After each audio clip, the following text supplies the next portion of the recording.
Tak dengar eh? Ni dah dengar dah. Dengar? Ah. Tak dengar.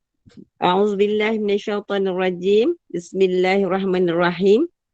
Alhamdulillahirabbil alamin wassalatu wassalamu ala asyrafil anbiya'i wal mursalin wa ala alihi washabbihi wasallim.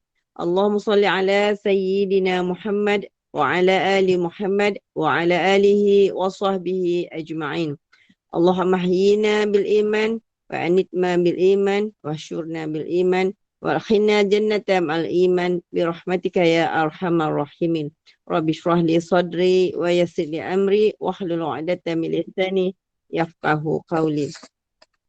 Assalamualaikum warahmatullahi wabarakatuh. Salam sejahtera, salam ukhuwah pada Al-Fadilah Ustazah dan semua sahabat pecinta ilmu yang dikasihi Allah. Syukur Alhamdulillah kita masih lagi menjadi pilihan Allah untuk duduk dalam majlis ilmu pada malam ini.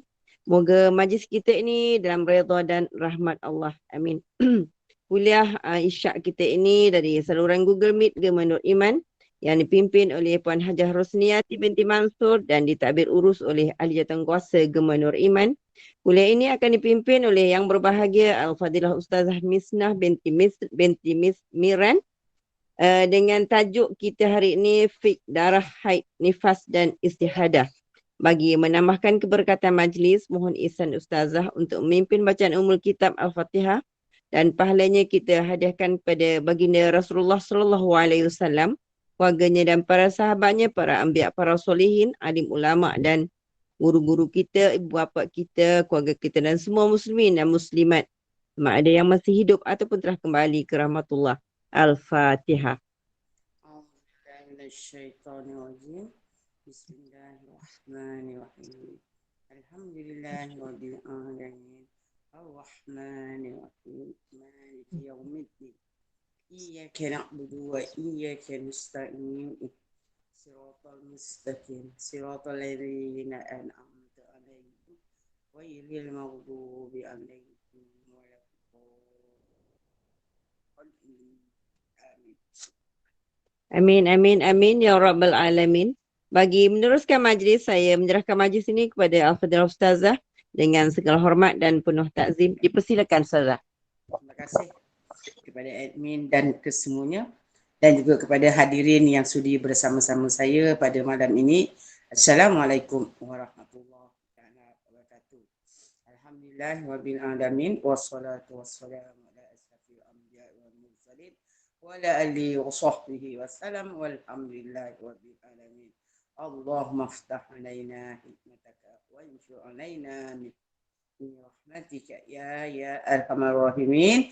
Wa sallallahu ala sayyidina Muhammadin wa ala alihi sahbihi wasallam walhamdulillahi rabbil alamin. Astaghfirullahalazim. Amin ya Rabbal Alamin. Ustazah, suara Ustazah jauh ya. Billahil ali wal. Tak dengar ya yang? Okey dah, Dengar tak? dah okey. Ha. Tarik sikit dekat atas. Okey, dengar ya. Jadi alhamdulillah hari ini hari kedua ya kita bertemu untuk membincangkan membincangkan mengenai fiqh darah iaitu haid, nifas dan istiadah. Maka alhamdulillah minggu lepas 2 minggu lepas ya saya dah memberi pengenalan. Jadi kitab yang kita gunakan adalah kitab Ibanah ya daripada pengarang dia As-Said Abdul Rahman bin Abdullah bin Abdul Qadir Al-Sagab ya. Jadi ini pengarang dia, mudah-mudahan Allah mencuci rahmat kepada beliau ya di atas terlahirnya kitab ini. Dan juga diterjemahkan oleh Ustaz Zulkifli Zakaria. Mudah-mudahan juga Allah memberi rahmat dan barakahnya kepada kedua-dua orang yang telah berjaya menghasilkan buku ini ya. Jadi alhamdulillah dengan terjemahan daripada Arab kepada Melayu memudahkan kita lah untuk ulang kaji dan sebagainya. Okey. Jadi itu jadi hari ini saya nak menerangkan lagi tentang darah-darah yang keluar daripada salur Ya, faraj perempuan.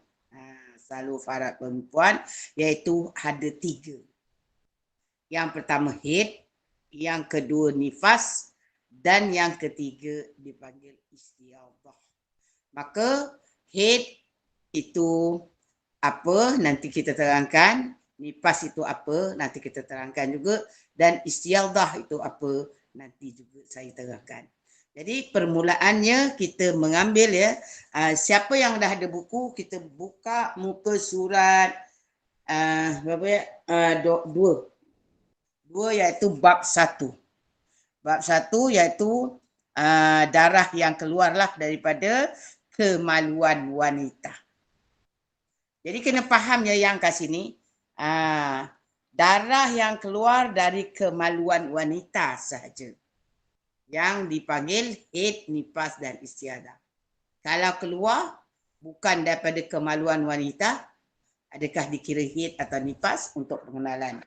Jadi kalau saya selalu cakap di mana-mana, kalau dalam kitab ada, guru saya kata mesti ada. Cuma berapa banyak proportion dia, maknanya nisbah. 1 nisbah 1 juta ke, 1 nisbah 1000 ke, 1 nisbah 100 ke, kita tak tahu. Tetapi bila dalam hukum ada menceritakan, memberitahu, bercakap, maka ada. Itu aja. Sama ada kita jumpa, tak jumpa, itu cerita lain. Ya, itu yang diajar oleh guru saya lah. Jadi kat sini, kalau darah wanita itu keluar, bukan daripada faraj, daripada belakang. Ya, ada kes berlaku, katakan saluran farajnya tertutup. Jadi kalau sekarang tak ada masalah dah, boleh dioperasi kan. Ini zaman dulu-dulu. Darah keluar setiap bulan. Sama. Cuma lari dari pintu belakang. Adakah itu dikira haid? Jawapannya tidak. Ya? Jawapannya tidak. Sebab yang dikira haid atau nifas wajib mesti lalu pintu depan. Itu satu yang kita nak kenal. Jadi darah itu darah apa? Itu dipanggil darah istiadah ataupun dipanggil orang yang dalam berhadas, daimu hadas. Sama juga macam orang yang buasir, kan, yang darah senjata keluar, orang yang kencing tak tos, apa macam itulah. Ya. Yang kedua, ya, oleh kerana sekarang zaman moden, ada orang lelaki jadi perempuan, operation contoh, dan dia makan pil hormon wanita contoh, ya. Dia operation daripada lelaki, asal kejadian dia tukar kepada perempuan. Maksudnya dia punya kemaluannya, dia tukar menjadi perempuan dan dia makan hormon jika, ini jika lah ya, ini dia buat semuanya atas ketentuan Allah. Walaupun Allah reda, bukan reda, walaupun Allah kata setuju dengan perbuatan dia, maka dia keluar haid. Sekarang dah ada orang boleh keluar susu yang susu. Jadi keluar haid. Itu juga tidak dinamakan haid atau nifas. Ya, walaupun dia dah buat makan hormon, tiba-tiba dia didatangi darah keluar setiap bulan contoh, maka itu juga bukan haid. Ya, jadi darah apa? Kita juga panggil dia sebagai orang yang daimul hadas. Dia berhadas. Jadi kalau orang yang daimul hadas ni, apa hukum dia? Suci. Dari segi istilah, hukum suci. Dia suci daripada hadas besar, haid dan nifas. Maka apabila dia suci daripada hadas besar, haid dan nifas, tidak gugur kewajipan solat dia. Ya, tidak gugur. Maknanya dia tetap wajib solat walaupun darah itu keluar. Ya, dia tak boleh assume. Macam orang putih kata assume lah. Ni saya period. Maka saya berhenti solat. Tidak boleh. Ya. Jadi itu yang dalam buku ini mengatakan apa yang dalam buku ini ya, yang tengok graf ni. Saya tak pandai nak lokeh jadi tunjuk ni. Dia kata apa? Darah yang keluar dari kemaluan wanita. Itu yang maksudnya kat sini ya, yang saya kena jelaskan. Itu maksudnya. Darah yang keluar daripada kemaluan wanita. Bukan wanita. Dan yang wanita itu wanita tulen. Maaf ya, saya tak ada nak menyentuh, menghina transgender ke, yang operate ke, bukan. Saya menceritakan bab hukum. Itu je. Jadi daripada, kalau ikut kitab besar dia kata wanita yang daripada keturunan Hawa. Hawa bukan Adam. Maknanya Hawa, ibu kita. Bukan Adam. Ya, jadi daripada wanita, original wanita. Yang kedua, mesti daripada saluran faraj, kemaluan wanita. Kalau wanita dia sumbat, dia lalu pintu belakang, juga tidak dikira haid dan nifas. Ataupun orang lelaki dia tukar jadi perempuan, operate semua, makan hormon, bentuk badan serupa perempuan, ya, maksud saya serupa perempuan, dan juga dia datang bulan. Dia panggil datang bulan lah, keluar darah walaupun 100% menyamai haid. Ya. Setiap bulan sekali keluar, tetap tidak. Okey. Itu yang saya nak kenalkan, biar faham ya. Jadi hanya ada 3. Haid, nifas dan istiadah. Kenapa kena belajar? Kenapa kena belajar? Sebab apa guru saya kata, ni guru saya kakaklah. Saya ni kurang ilmu yang. Jadi apa yang saya belajar dari guru saya, itulah yang saya sampaikan. Dan guru saya tu dari guru dia hinggalah kepada Rasulullah sallallahu alaihi wasallam ya yang.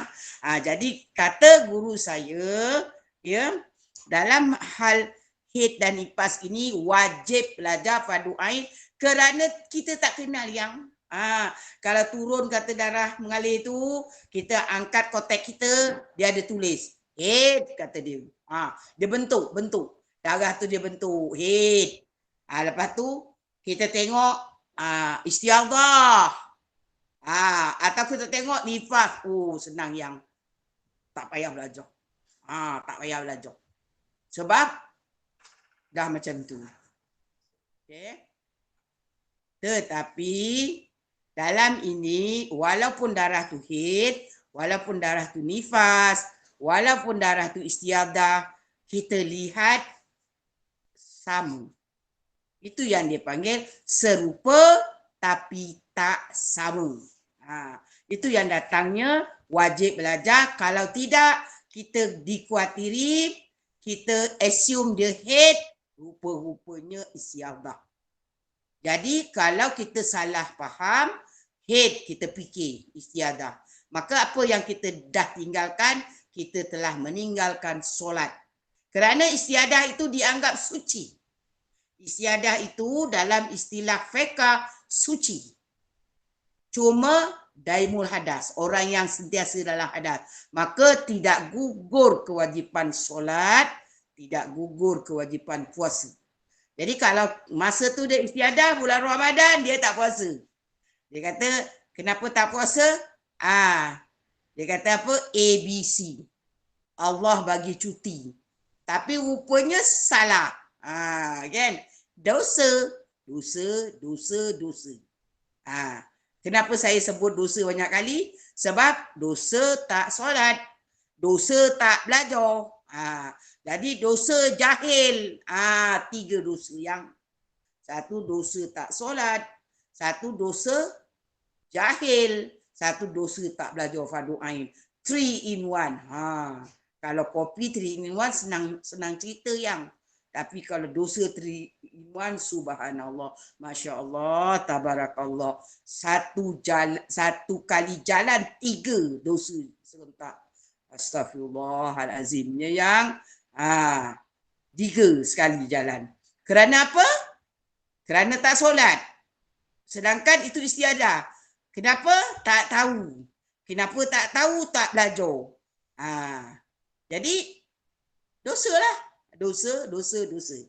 Jadi tahniah kepada admin yang create satu untuk belajar fiqh darah. Mudah-mudahan Allah memberkati, merahmati beliau dan AJK-nya semua yang berusaha. Begitu juga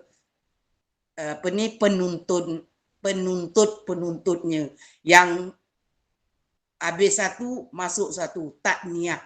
Tahniah bukan mudah ya yang jadi ibu-ibu nak direct macam ni, dan juga tahniah kepada suami-suami yang mengizinkan. Tahniah semua.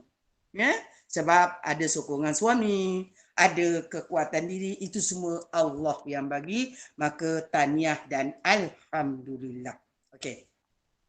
Jadi begitu juga ya. Jadi kita mulakan dengan head dahulu. Ya. Jadi definisi head ini apa dia yang? Darah yang keluar sengaja setiap ada masanya. Darah yang keluar dari kemaluan wanita secara semula jadi atau sengaja tanpa melibatkan penyakit. Maknanya wanita itu sehat, darahnya keluar manual setiap bulan ataupun dipanggil ada masa-masa tertentu. Ya, maka itu dipanggil head. Ya. Jadi huraian definisi dia apa yang dia kata darah semula jadi normal. Jadi ya kat sini berkait juga tadi dengan yang lelaki tukar jadi perempuan. Dia tak semula jadi yang. Dia kata aku dah operate, dah jadi perempuan, aku nak jadi perempuan tulen, maka aku makan hormon perempuan supaya aku datang bulan, datang darah setiap bulan macam ini. Maka itu tak normal yang tidak semula jadi, dibikin. Macam tu. Diusahakan, bukan semula jadi. Maka kat situ pun dah menyalahi daripada konsep tadi ya yang. Okay. Yang kedua. Dia kata apa lagi yang? Keluar dari pangkal rahim. Maknanya keluar daripada pangkal rahim, lepas itu melalui faras wanita. Dia keluar. Keluar pangkal rahim melalui faras wanita. Bukan dia keluar pangkal rahim, apa tu faras wanita tu tersumbat. Ada yang orang perempuan ni tertutup. Dia lalu pintu belakang. Itu tidak. Ya.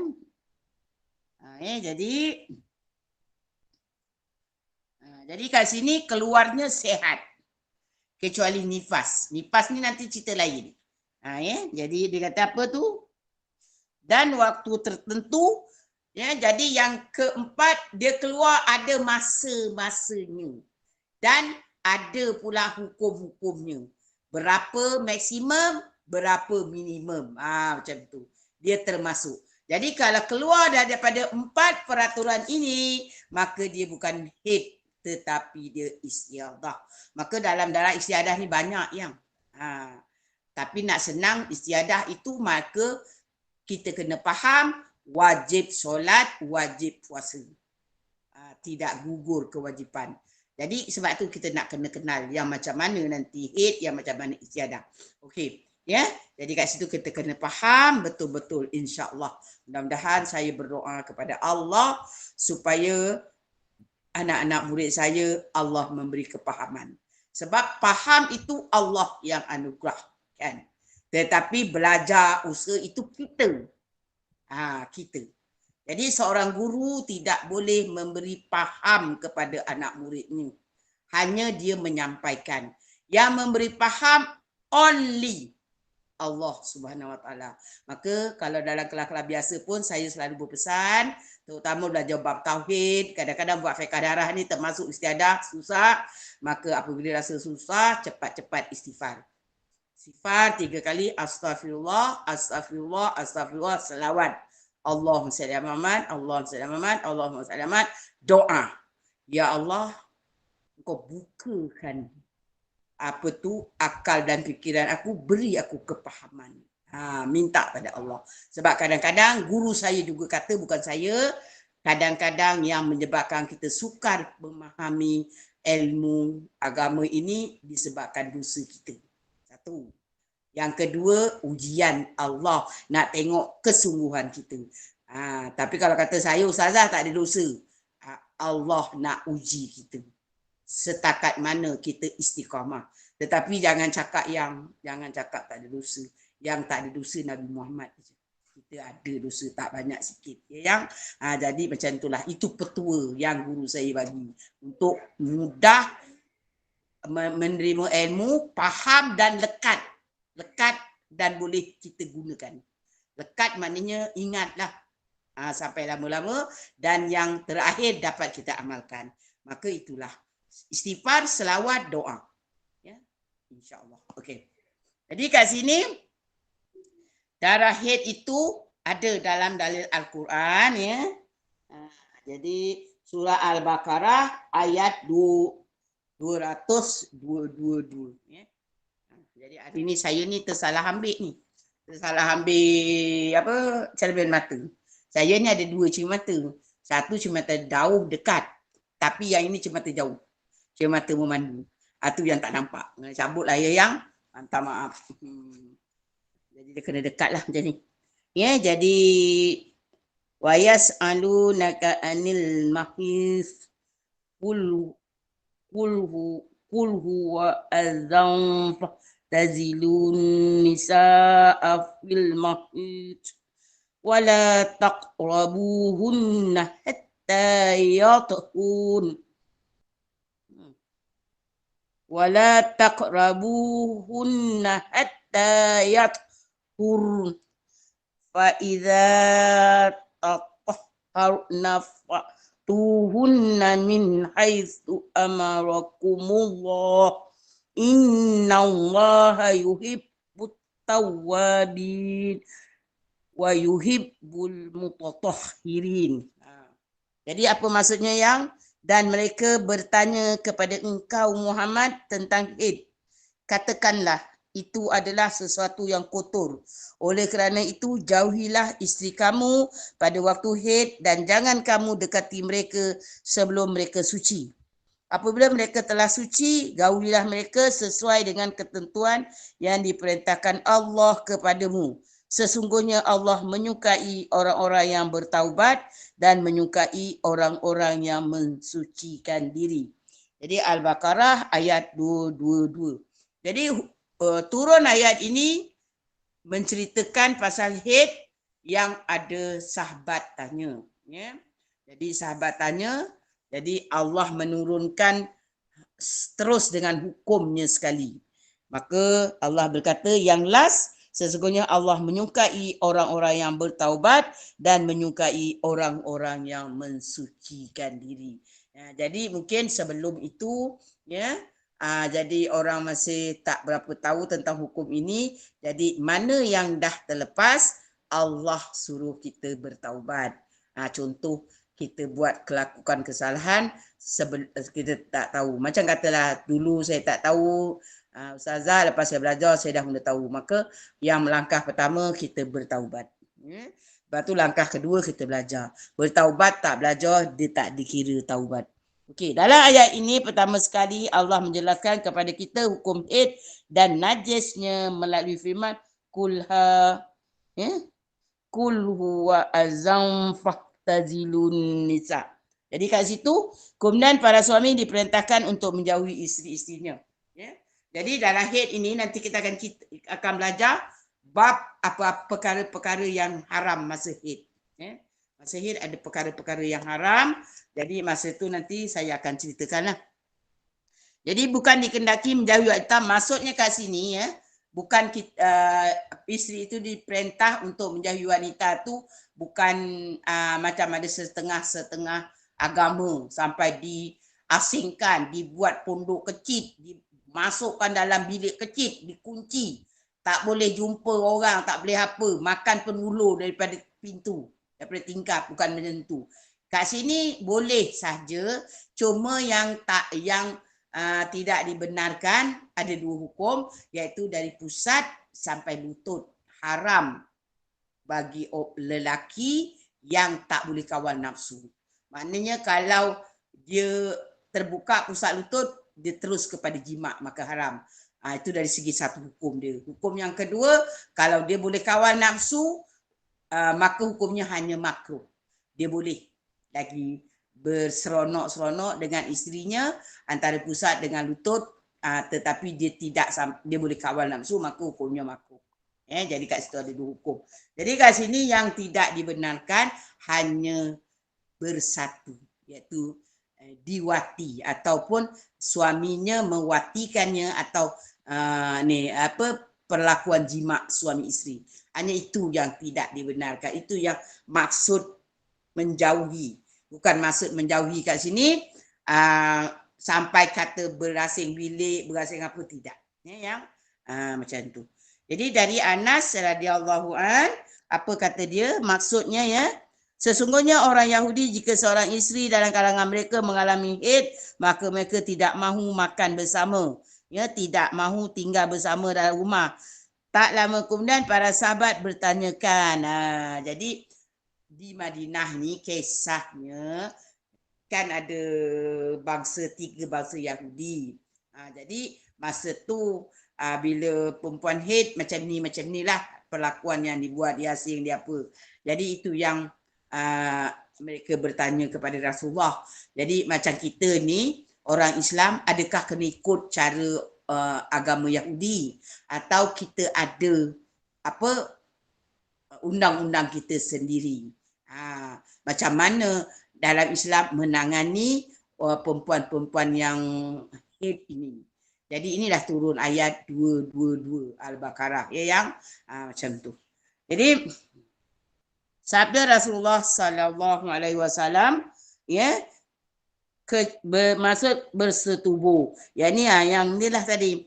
Jadi dari Rasulullah, beliau berkata, aku pernah minum ketika sedang haid. Lalu sisa minuman itu aku berikan kepada Rasulullah. Maka beliau meletakkan mulutnya pada bahagian gelas yang di mulutku. Itu Sayyidina Aisyah berceritalah. Jadi dia kata, masa aku haid juga aku pernah makan daging yang melekat pada tulang, lalu Rasulullah memberikannya kepada aku. Begitu juga Rasulullah, Aisyah bercerita, Rasulullah bersandar kepalanya pada pangkuanku sedangkan aku dalam keadaan haid, lalu beliau membaca Al-Quran. Jadi Rasulullah ni sebenarnya romantik, manja dengan anak dia. Kalau dia balik penat-penat tu, dia akan baring atas peha isteri dia. Jadi salah satu isteri yang dia cerita kat sini, kenapa dalam hal ini bukan kata Sayyidina Aisyah itu menceritakan hubungan kemesraan rumah tangga, tidak. Ini dalam segi konsep kita belajar macam mana cara kita melayari rumah tangga, kata orang, untuk menambah kasih sayang. Maka suami Rasulullah balik penat, dia baring atas pangkuan Sayyidina Aisyah.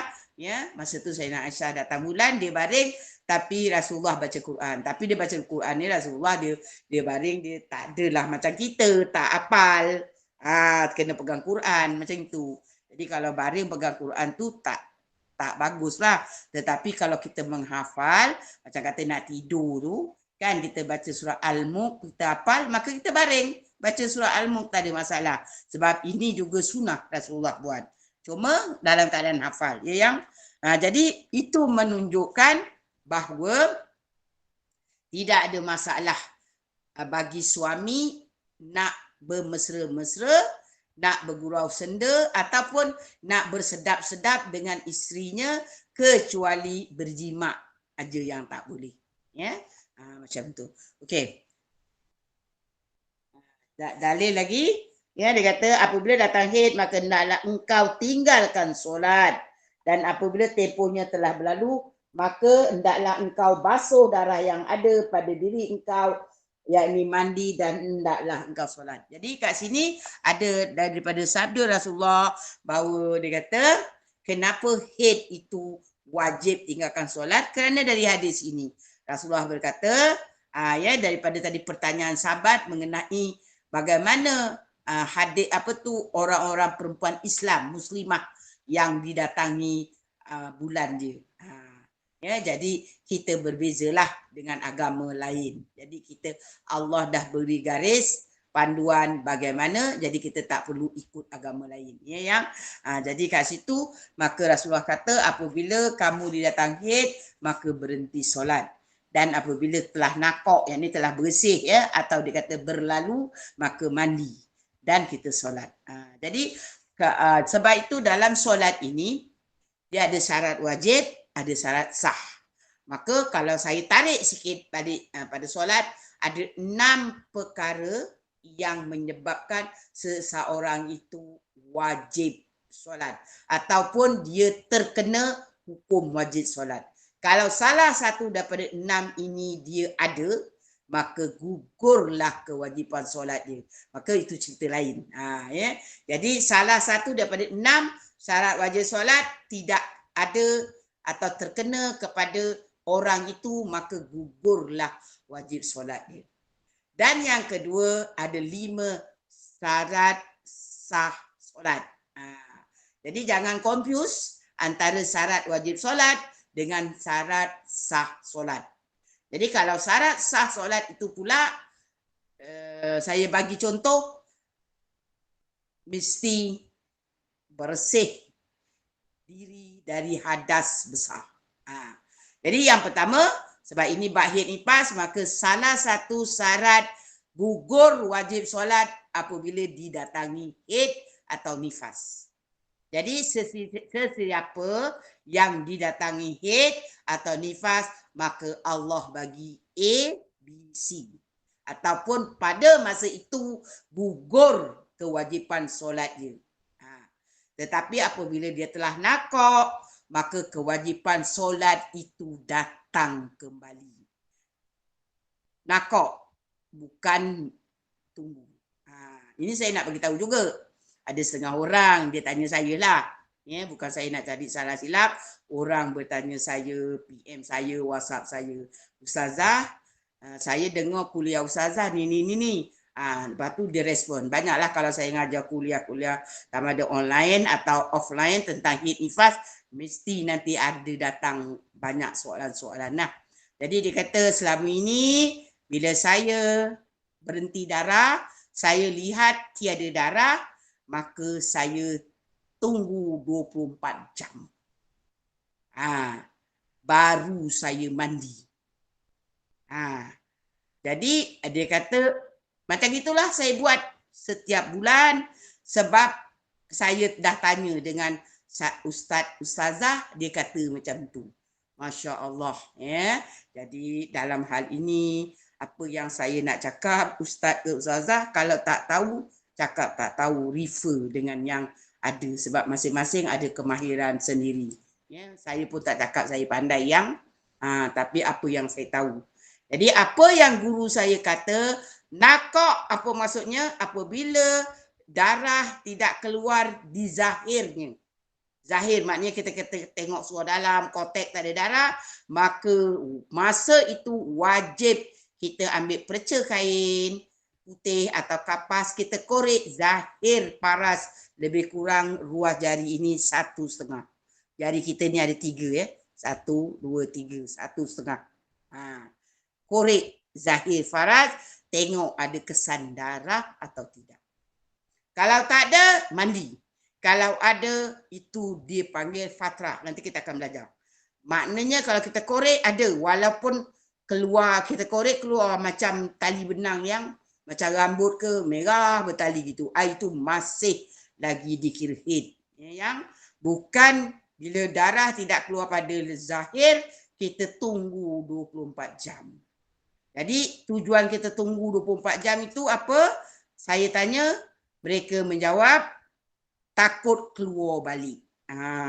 Sebenarnya bukan macam gitu caranya. Itu salah satu kekeliruan, kesilapan yang biasa dibuat oleh orang-orang yang tidak mendalami hukum pekah darah. Ya. Jadi mulai hari ini yang walaupun saya kena kadang-kadang dalam saya ngajar tu saya kena shortcut. Kena apa? Potong queue. Saya melihat kepada kepentingan. Jadi yang datang bulan mulai hari ini, apabila berhenti darah, jangan tunggu 12 jam ke, 10 jam ke, 24 jam ke, tidak. Ambil perca atau cotton bud, korek zahir faraj. Bukan sampai ke dalam yang macam zahir faraj tu macam kalau kita mandi wajib, kita menyongkok macam tu. Jadi bawah tu teropong. Zahir dia lebih kurang 1,5 ruas jari kita. Korek, anak dara ke mak dara korek. Jangan ada kata, saya tak nak lah ustazah. Saya ni anak dara, belum kahwin. Pecah dara saya. Masya Allah. Jadi saya nak cakap direct ya. Jangan ambil hati. Jangan apa. Saya tak mencarut. Saya cakap hukum. Dara itu, ya, saya dah confirmkan dengan doktor dalam. Ni berapa? Kalau jari ni, 6 ruas jari ni. 1, 2, 3, 4, 5. 5 atau 6 ruas baru sampai kat pecah dara tu. Jadi kalau setakat 1,5 ruas tu yang ujung zahir lubang paras, tak kena pun, jauh panggang dari api. Tapi ya, saya nak cerita dari cara korek itu, bukan awak ambil benda tu awak cocok macam tu ke dalam. Tidak, itu pun salah. Dia macam ini lubang, ni macam carut ya, tapi bukan. Oles, ni oles dinding dia oles. Oles macam tu. Ya, kita oles. Lepas tu kita cabut, kita tengok ada tak kesan darah. Zahir faraz itu. Kalau ada, masih dikira haid. Tidak boleh mandi. Kalau kita korek, tak ada, dia panggil bersih, nakok, wajib mandi pada masa itu untuk solat. Ya, jadi itu. Itu yang saya potong kiri dahulu. Okey. Jadi apa lagi yang?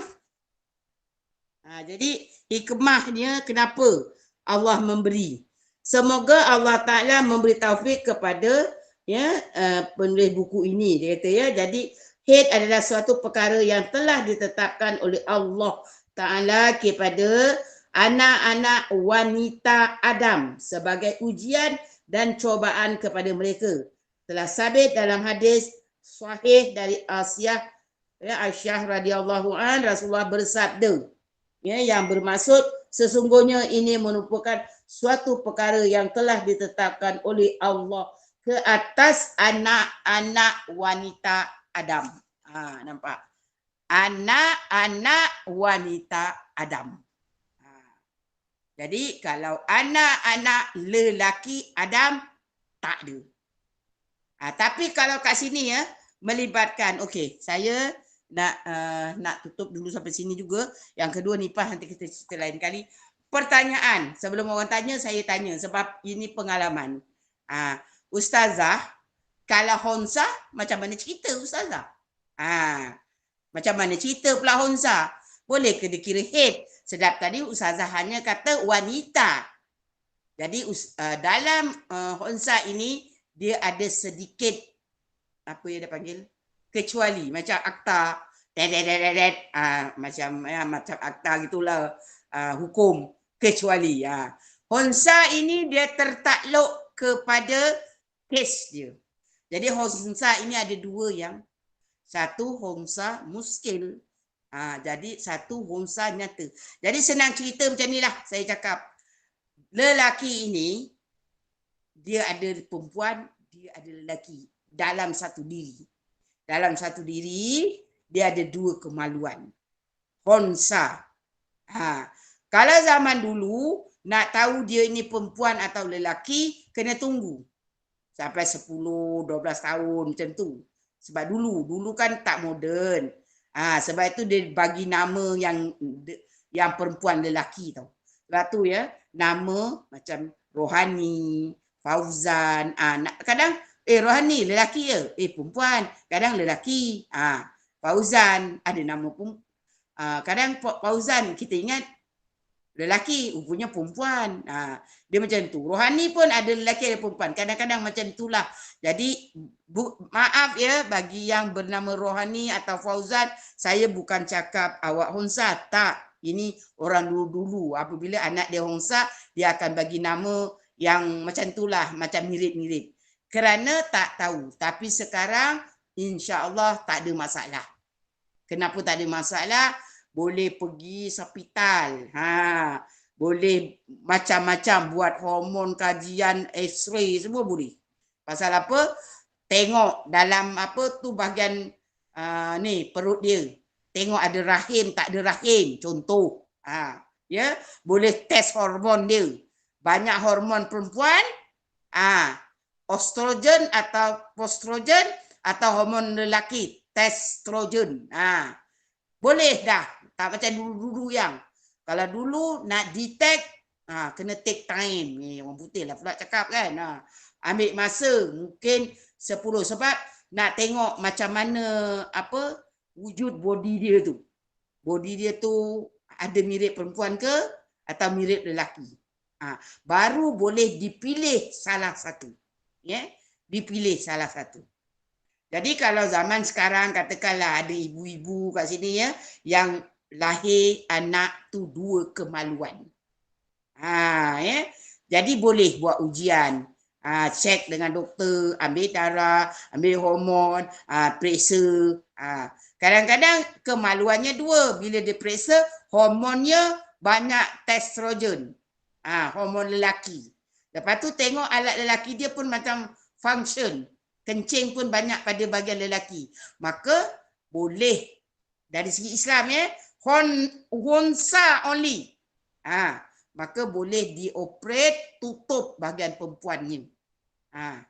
Lagi-lagi kalau dia dah X-ray tengok tak ada rahim. Maka itu lelaki.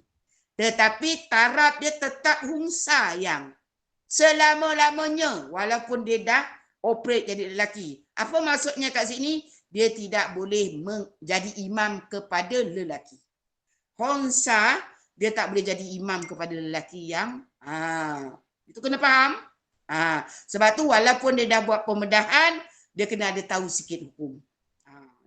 Tapi kat sini kenapa saya cerita? Sebab kita nak tengok adakah dia diterima haid. Contoh, bila berlahir, tengok ada 2 kemaluan. Sekali tengok yang lelaki punya tu macam tak function sangat lah. Lepas itu, bila dibuat test DNA, test hormon, memang lelaki punya sikit. Testosteronnya tu terlalu sedikit. Maka dia banyak pada hormon perempuan.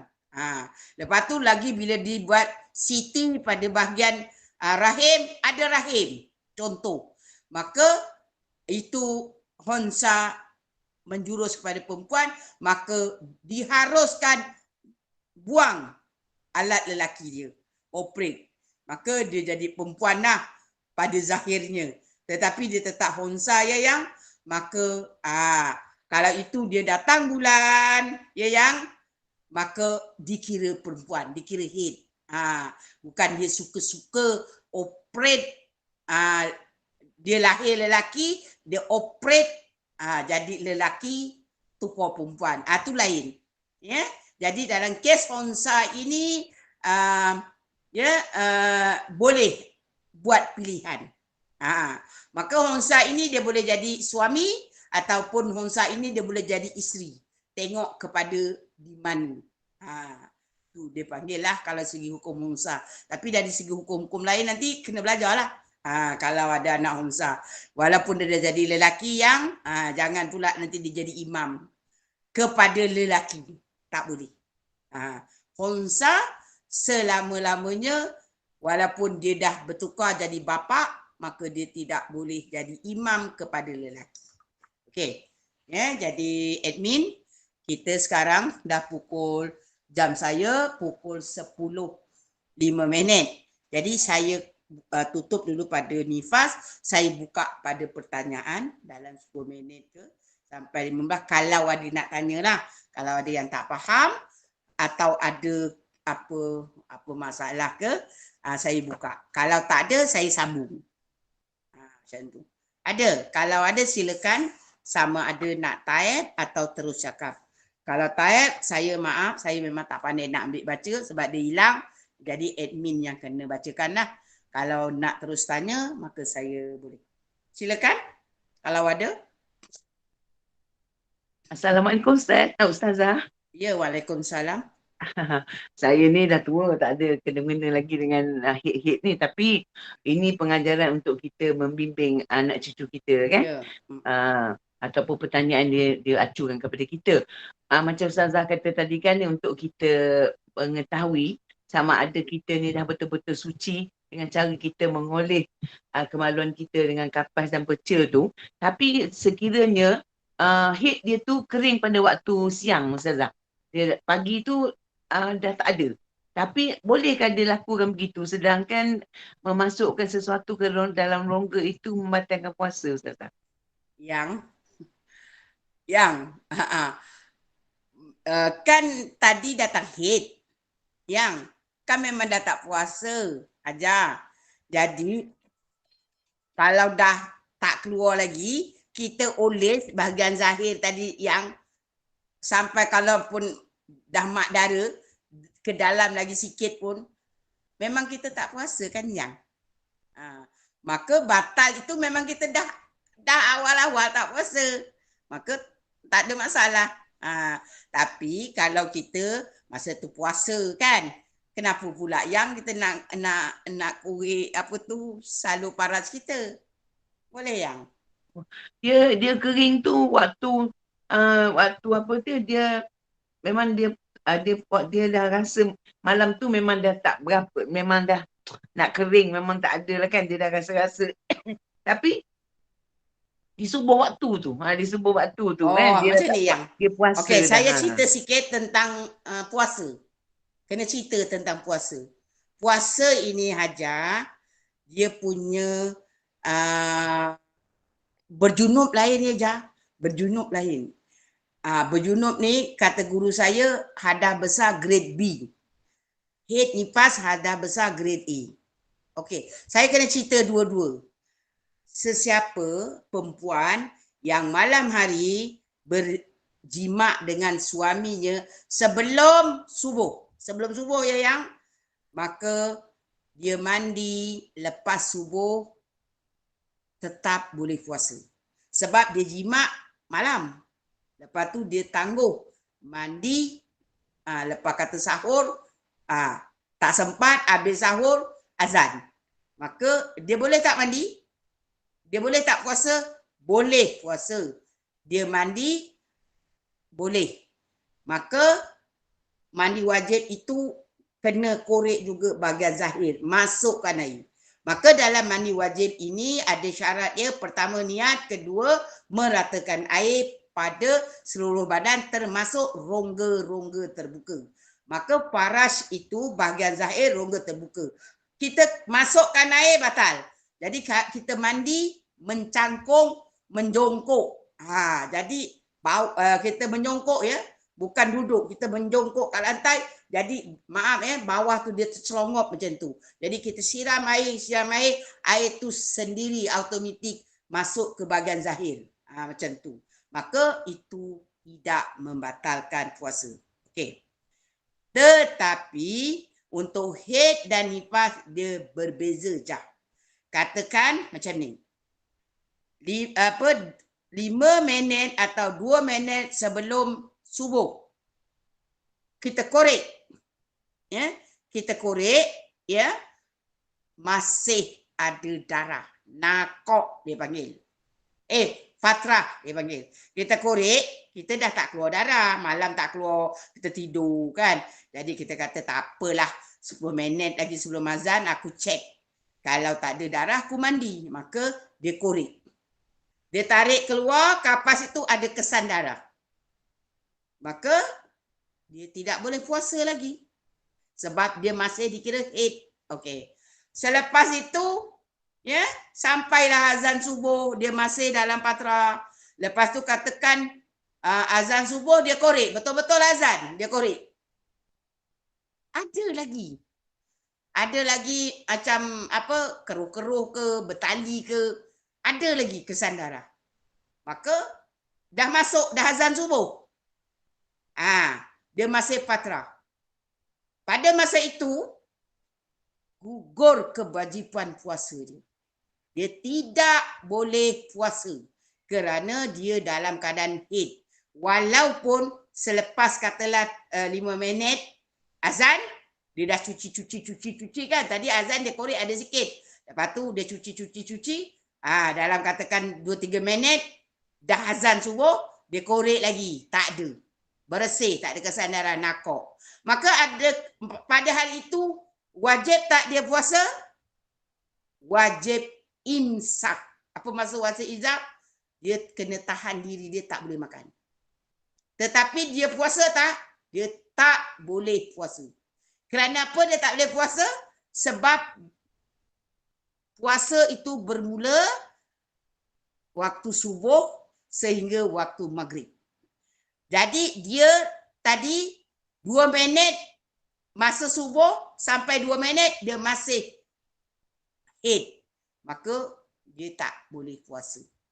Begitu juga kalau dia puasa yang tengah duduk-duduk nak nunggu buka, tengok jam tinggal 1 minit, 2 minit, sekejap lagi dah pegang korma dah baca doa. Tiba-tiba tengah baca doa panas yang rasa panas. Apa ni? Kita pun bangun dah. Capai tangan. Seluk. Apa maksudnya? Darah keluar. Yang tinggal 1 minit lagi, yang 1 minit lagi nak azan maghrib. Maka adakah kita batal puasa kita? Batal ya. Nampak? Kalau dah azan Allah Akbar, kita pun baca doa, nak minum keluar panas. Maka kita dapat puasa. Sebab darah itu keluar selepas maghrib, waktu buka. Jadi kalau darah tadi kering selepas subuh, seolah-olah ajah macam ni nak faham. Dah azan kan? Ajah minum air. Allahu Akbar, azan subuh. Ajah kata aku haus belum minum air tadi. Ajah minum air, kan batal. Sama juga bila haid, dah azan subuh, darahnya belum berhenti, maka batal. Jelas ya? Itu jadi hukum orang puasa. Tapi kalau jimat dia lain. Jadi orang puasa macam tu. Jadi imsak, apa yang guru saya ajar, yang saya belajar, bila kita sebenarnya patut puasa, tapi kita tak boleh puasa sebab kita bersih haid selepas subuh. Maka bila bersih haid selepas subuh, walaupun setengah minit, maka kita haram berpuasa pada hari itu. Kita tak puasa. Tetapi wajib imsak. Tetapi kalau kita memang datang bulan, darah mengalir-ngalir, kita boleh makan. Tidak haram makan. Maknanya tidak wajib imsak. Cuma sembunyikan daripada orang lain. Tapi katakan pada dalam sini yang haidnya berhenti pukul 12 tengah hari. Maka sebelum pukul 12 tengah hari itu, dia sama ada patrah ataupun darah mengalir, dia boleh makan. Cuma jangan nampak orang. Tetapi apabila dia dah nakok, dia wajib mandi. Dia wajib solat zuhur. Pasal pukul 12 kan? Maka dah nakok, dia wajib mandi, dia wajib solat zuhur. Walaupun bulan Ramadan kan? Masa itu dia wajib imsak. Kerana kalau ikut undang-undang dia dah kena puasa. Cuma dia berhenti itu tengah hari. Maka pagi dah tak puasa. Maka tak boleh puasa lah. Tapi dia wajib imsak. Ini yang jangan confuse kat sini yang bila dia wajib solat, maka dia wajib imsak. Jangan kata, oh aku ni kenapa tak puasa? Aku ABC. Tapi awak semayang? Tadi berhenti pukul 10. Tapi kan pagi saya tak puasa. Jadi saya makan je lah. Tak boleh. Tak boleh ya yang. Jadi itu yang kena tahu. Jadi kadang-kadang bila saya ajar, betul ke Ustazah selama ni? Tak apalah. Kalau tak percaya ke, pergilah rujuk dengan orang lain. Macam tu ya yang. Jadi apabila nakok, wajib mandi, wajib solat, tak kira nakok pukul berapa. Kalau nakok pukul 3, waktu zuhur masih ada solat zuhur. Maka haram makan. Itu dipanggil wajib imsak. Ada lagi soalan terakhir sebelum saya tutup pada malam ini. Silakan. Kalau ada, kalau tak ada, saya tutup kelas ni. Tak ada orang lain nak soal, saya soal sekali lagi boleh Ustazah? Boleh, tak ada masalah. Dulu masa jahil lah, zaman jahiliah kita tak tahu, mungkin Allah ampunkan dosa kita. Kita kalau waktu semayang ni cerita Ustazah, tak kira waktu puasa ke tak puasa, kalau kita haid tu waktu asar katakan, kita sedar waktu asar, setengah Ustazah yang memberi ceramah mengatakan kita kena qada bila kita dah bersih nanti, qada waktu zuhur tu, ya Ustazah? Okey. Bagi yang bertanya, tahniah. Hajah bertanya sebenarnya ilmu juga untuk orang lain. Cuma saya nak pesan satu yang maafkan saya kalau ada yang terguris. Walaupun kita dah menopause, walaupun kita dah tua, kita banyak buat salah, kena qada solat itu. Contoh, terutama pada orang bersalin yang paling nampak. Pertanyaan dia, Ustazah, saya kan memang setiap kali bersalin 20 hari dah habis, dah tak ada darah dah. Tapi saya mandi tetap 44 hari. Kenapa? Kan pantang 44 hari. Sedangkan ini bab nifas, nanti saya cerita. Nifas itu minimum 1 saat je yang budak keluar, darah keluar, ada yang terus berhenti. Dia panggil satu lakzah, 1 saat. Maka wajib mandi, solat. Ini hari ke-20, 21 dah tak keluar. Berapa? Saya kata, 4 anak Ustazah sama semua. Maka saya kata hari ke-21 sampai hari ke-44 itu awak wajib solat. Tapi awak tak solat, awak dalam keadaan jahil, taubat dan qada solat itu. Tu. Nanti ada satu cerita bab lain yang cuma hari ni apa yang saya nak jawab tentang hajah bertanya. Jadi kena tengok. Dalam keadaan mengganti solat ini, kita kena tengok ending, bukan beginning. Contoh yang bertanya, datang haid waktu asar. Datang haid waktu asar. Dia tak perlu qada zuhur. Sebab zuhur kan dia dah semayang. Kan dia semayang zuhur. Dia datang haid waktu asar. Ataupun dia datang haid pukul 3. Dia dah solat zuhur. So nak buat apa dia qada? Tak ada qada. Kecuali dia melambatkan solat. Dia belum solat sampai datang haid pukul 3.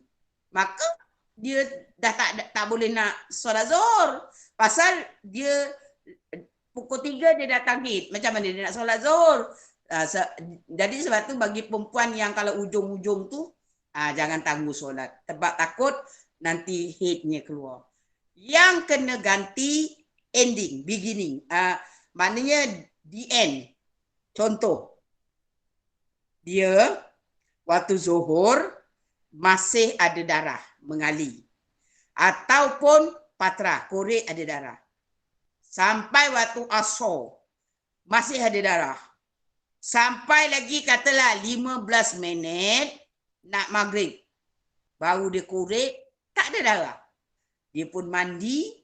Kalau dia mandi cepat, dia dapat solat asar. Di akhir waktu, dia adaan. Tapi kalau dia mandi jenis lambat, dia habis mandi, dah masuk maghrib maka dia kena qada asar. Okey, faham Dia habis ujung-ujung asar. Katakanlah 10 minit lagi nak maghrib. Maka dia mandi, kalau dia done solat asar, dia adaan. Tak done, dia kena qadaan. Okey. Cerita zuhur. Kena qada tak? Kena. Ustazah, ni yang banyak orang kadang siap ada nak murid saya siap lawan, nak tunjuk bukti, nak tunjuk apa. Masya Allah, saya kena buka buku-buku yang lebih tinggi. Tunjukkan bukti. Maka Dia kata terang benderang Ustazah waktu Zuhur saya period. Sampaikan saya solat asar pun kena qada. Pasal saya cek masih ada darah sampai 10 minit nak maghrib baru dia betul-betul tak ada. Jadi what for? Gitu dia tanya saya. What for? Untuk qada Zuhur dia cakap. Tak logik. Okey. Dalam Islam no logik-logik yang dalam Islam kena ikut hukum syariat. Maka dalam hukum mengatakan solat Zuhur dan Asar itu bersatu kerana boleh dijamakkan. Jadi sesiapa yang nakoknya waktu Asar wajib qada Zuhur tapi tidak dosa. Kerana Zuhur dan Asar itu bersatu. Begitu juga sesiapa yang nakoknya di akhir Isyak. Maka akhir Isyak kau apa yang 10 minit nak masuk subuh. Nampak? 10 minit nak masuk subuh baru dia bersih. Maka dia mandi dan Isyak adaan, tak dan Isyak qadaan. Maghrib wajib qada kerana Maghrib dan Isyak dua solat yang disatukan. Maka dia boleh dijamakkan. Okey? Sama ada jamak tamam atau jamak orang musafir. Maka dia kena qada. Jadi ini yang bertanya dan juga yang dah tak ada haid ataupun yang ada haid yang tak buat, maka dia wajib qada solat yang dia tak qada. Sebab katakan dia baru tahu hari ini. Maka dia kena ingatkan. Tapi kalau dia suci, betul-betul dah azan subuh. Dah azan subuh. Allahu Akbar. Dia korek mesti ada sikit. Contoh. Lepas tu, kan subuh habis pukul 7 suku katakan. Dia kata, okeylah 6.30 aku korek lagi. Ada tak? Pasal dah memang hujung-hujung. Tak ada. Nakok. Maka dia mandi. 6.30, 6.45 dia solat subuh. Perlu tak dia qada Isyak? Tak perlu. Kerana subuh itu single. Ataupun dia bersih pukul 10, pukul 12. Dia bersih, dia mandi. Perlu tak dia qada subuh? Tak perlu. Kerana dia bersihnya dalam waktu itulah selepas subuh. Jelas sayang? Jadi insyaAllah waktu pun dah time's up, dah melebihi. Jadi admin, saya tutup boleh? Terima kasih Ustazah. Saya tutup ya yang. Jadi kita tutup untuk malam ini. Yalah semua pun saya rasa pun dah penat. Saya tak penat lagi. Tapi hajah-hajah semua dah dari tadi kan. Jadi mungkin suami nak minum air ke nak apa. Ya dapur dekat 10.30. Jadi kita tutup. Kita sambung untuk lain kali.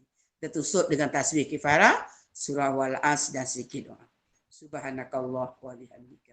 Asyhadu an la ilaha illa anta subhanaka inni kuntu minaz zalimin. A'udzubillahi minasyaitonir rajim. Bismillahirrahmanirrahim.